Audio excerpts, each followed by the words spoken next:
David Smith here with yet one more flipped classroom math lesson. 3 tips before we start. First, you can adjust the playback speed faster or slower to suit your desire. Second, you can pause the video at any point to jot down questions or catch up with your notes. Third, you can turn on the captions so you can read my words on the screen. Right now at my school we're going through Spirit Week, and this is Wednesday, which is dress up day, hence my tie. I know it's not a whole lot of dress up, but there you have it. So I thought I'd make sure I gave a lesson video while I'm wearing my tie, because I think this is a first, okay? So you were there. So today's lesson is gradients, part 1. We're going to have 2 lessons that deal with gradients. My feeling is for you that most of this is going to be review, but we're going to get into more complicated stuff, so this is kind of easing into this topic. So let's take a look at 2 graphs. I have this one here, and I have this one here. Pause the video and tell me which one of those has a negative gradient and which one has a positive gradient. Okay, positive, negative. The way you read this is just like you read a book. You start from left and you go to right. If it's going up to the right, it's positive. If it's going down to the right, it's negative. All right, so let's open that up a little bit. Gradient is another word for slope.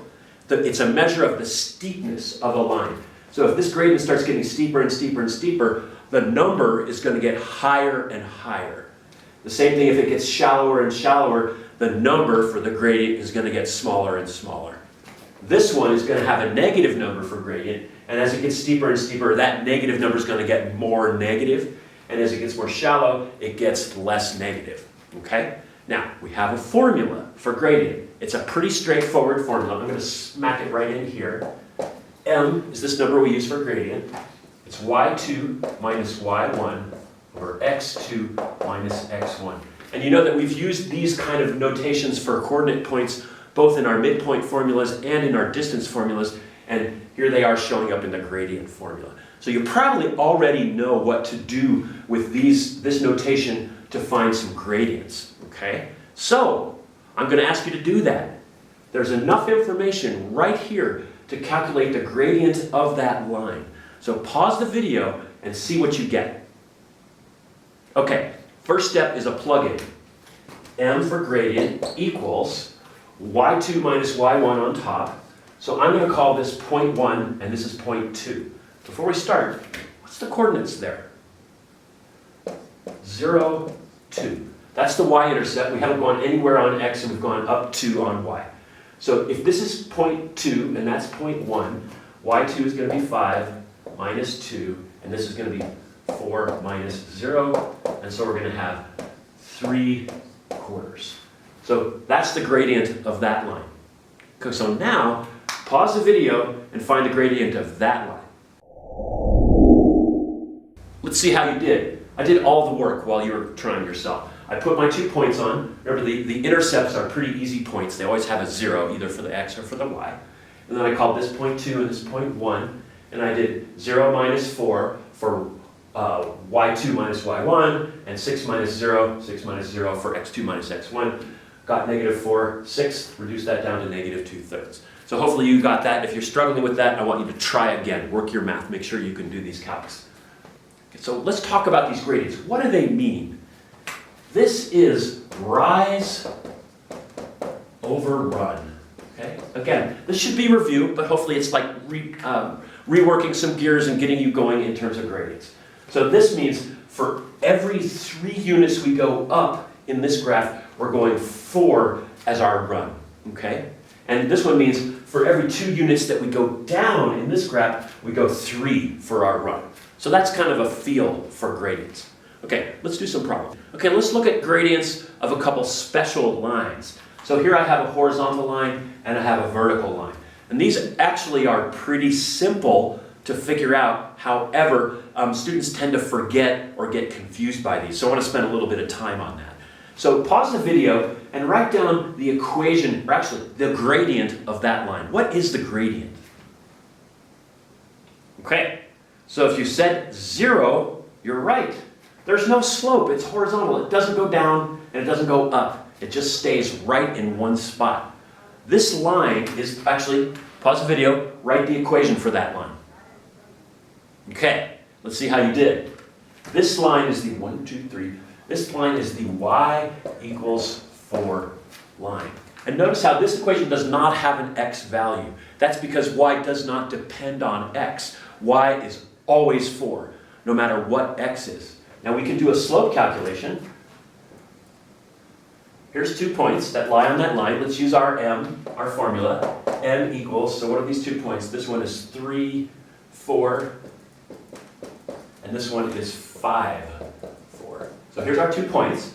So we'll call this one point 2. So this is going to be 4 minus 4 over 5 minus 3. 4 minus 4 is 0. 5 minus 3 is 2. And that's 0. So that has a 0 slope. So that makes sense. We can do a slope calculation. In fact, any 2 points, it's always going to be 4 minus 4 on top, always going to be 0. So the slope is always going to be 0. Now, the vertical line is a little bit more tricky. First, tell me what that slope might be. Okay, if you're scratching your head, you're right. It has an infinite slope, kind of like, because it doesn't have any angle. Now, we don't say infinite, we say undefined, okay? And I'm going to show you why in a minute. But first, before we do that, what's the equation of that line? It's similar to the way we make an equation for a horizontal line, but different. Okay, let's see how you did. This line is the x equals 2 line. Notice how there's no y in the equation because it doesn't depend on y. It's just always x is 2, no matter what y is. So let's take a look at that undefined slope and see why it's that way. I'm just going to pick 2 points on this line.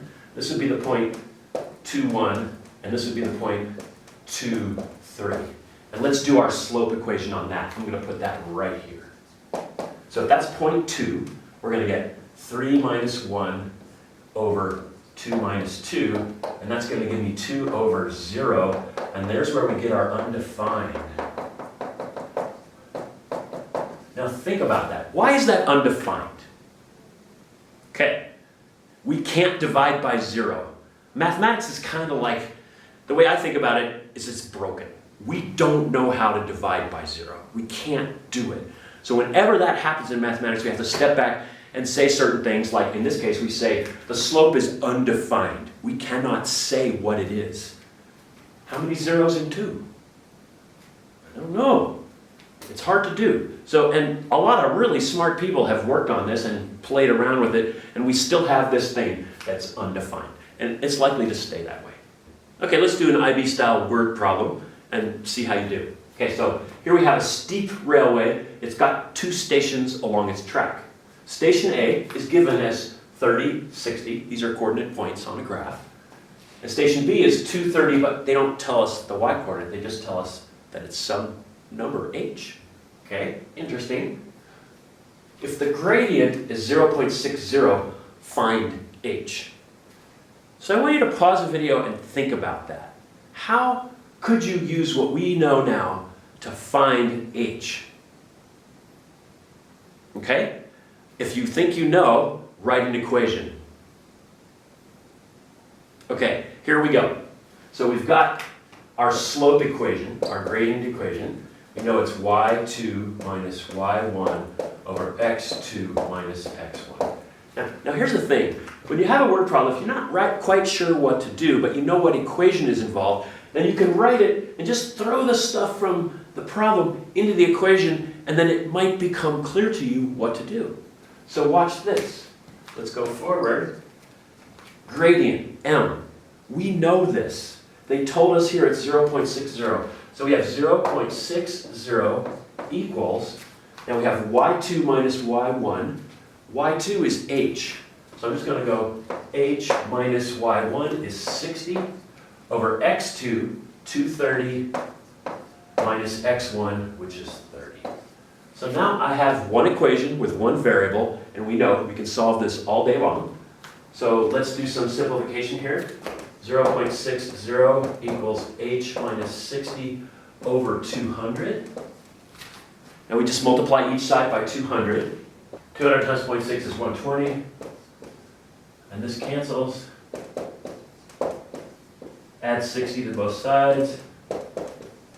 And and I get 180 equals h. Okay? A fairly simple application of the slope formula to a word problem.